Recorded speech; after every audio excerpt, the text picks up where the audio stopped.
Oliver Stone's making his way in. I've been on this show before. But not with me before. No? No. I've been in this room. You have been in this room, Mr. Stone. How are you? Welcome. How are you? Who are you? What's your name? My name is Sam Roberts. Okay. It's a pleasure to meet you. Huh? Who are you, though? Opie? No. Opie, I'm filling in for Opie and Anthony. Oh, what the hell? Well, I came to see Opie and Anthony. I know, we all did, but they have a stringent schedule that they have to adhere to. Oh shit! Is that the ones I talked to before? Yes. Oh, too bad. That's all right. They wanted to give me a turn. You have fun. Don't worry about it. Your name is Sam? My name is Sam. I'm happy to have met you. Anybody listen to the show? Yeah. Oh, there's tons of people listening. Everybody who yet? Yes, we are. We're live. We're live all this time? Oh yeah. I walked in. Oh yeah. Well, that's why people listen. They like the realism and the naturalness, and you have to be excited. Is it nice to be able to go out and have a ton of stuff to promote? Do you like that? No. You don't like that? I am not a very good promotional person, but I try. I feel like we make a best effort. Do you like working on a lot at once? Or do you like? Do you tend to just focus? Be retired, wiggling my toes in the ocean, and just taking it easy with beautiful girls around. See, that sounds great, but I don't believe that because anybody who wants to be retired, I would think, isn't going to say. What's wrong with retirement? I think it's a good thing, but I don't think that somebody who wants to be retired says, "I want to make a 12-hour documentary on America." Me. Believe me, after doing that, I think I met my maker. You know, that was a tough one. Yeah. Now, you strike me. I was watching. Yeah, go ahead. Put the headphones on. Join the show. Have a great time. Yeah, good idea. You strike me. Give me a coffee. Yeah. I just come from Democracy Now! With Amy. Somebody bring Mr. Stone a coffee. I've been at it since 7 this morning. Jesus. And how long? All day press? And all night. All night tonight, too? I was hanging out last night. This is what happens. When you get to New York. I did Piers Morgan last night. How was that? 9 to 10, and then I did Piers is great. You know him, right? Yeah, of course. He's been in before. A very charming man. And you guys are probably line up the same on a lot of your opinions politically. Possibly. I would think so. We didn't get to the bottom of that. How difficult is it for you to try to separate? Because I watched the Untold History of the U.S. Right. I've been watching it. It took me several days. Did you really? Oh, yeah. That's fabulous. It's very few people actually sit and watch because it's really. It's a lot. A lot of work, and it's a movie. It's a real movie. But it is good in the sense that like you're telling stories. You know what I mean? It's not that sort of. You don't feel like you're in history class. There's no as a documentary, there's no talking heads, which always slows down films and make these heavy, tedious points. I mean, it is a flow. It goes like poetry. The imagery, the cutting is like JFK.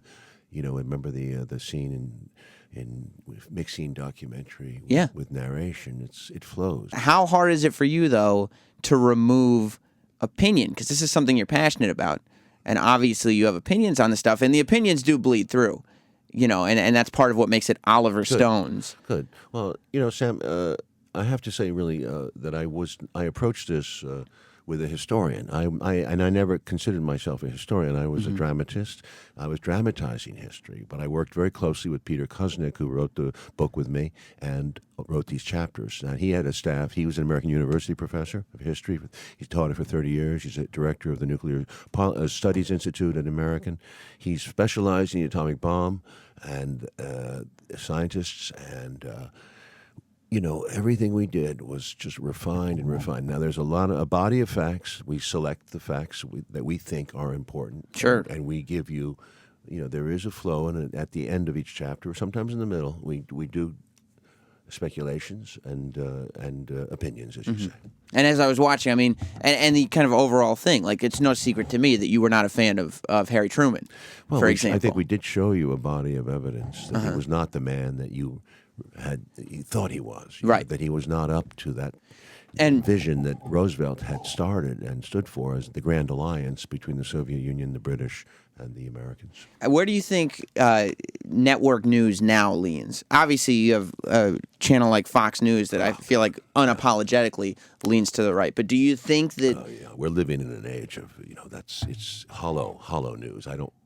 I think you in have general. to study history. Yeah. You can't get the patterns of things. You can't understand what's really happening unless you look at history. Right? You know who you remind me of? You remind me of my dad. I'll tell you why. Good. My dad was like, and this is a good thing. My dad was was an ad executive for a long time, and that's he spent all his time at work and everything. But whenever I had history homework to do, That was where he was passionate. I never saw him passionate until he was talking to me about United States and world history. Right. And I feel like there are guys like him and guys like you who have these amazing jobs. You're a film director. Yeah, I have to tell the story. I feel like your passion, I feel like you should have been a history teacher. Is that something you always wanted to do? Perhaps I was. I consider myself a dramatist, but I love history. Yeah. And I like to dramatize it. Yeah. My father was also dramatic, but he was very conservative. So I had the anti-Roosevelt point of view. And do you think that that's pro-Eisenhower? Do you think that your dad being conservative very much pushed you in the other direction? No, because I had to find out. It took me until I was about 38 years old. I was not before you really established a good opinion. Yeah, I mean it was slow. I was not easy to do. Well, were you I had to go to Vietnam. I had to learn my own way through life. Were you a history buff growing up? Yes.